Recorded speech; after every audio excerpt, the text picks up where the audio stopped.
mention this project, how they did here slab work and started to install steel structure for this building. Here in this project there is a floor building, and you can see they started there to do the mason work for CMU, for elevator shaft, block work for this building also, and you can see also same thing for this building. So here when they done the slab work, you can see all the plumbing work, electrical work, everything is done.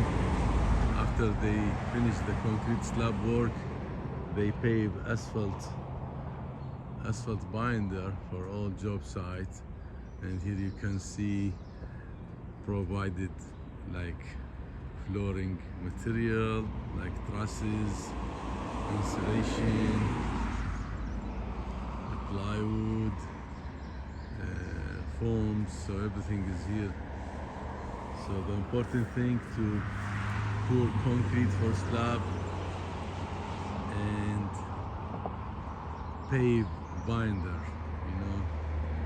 you can see binder there at the back for parking lot. So now you will be out of the mud, out of the dirt, everything will be clean.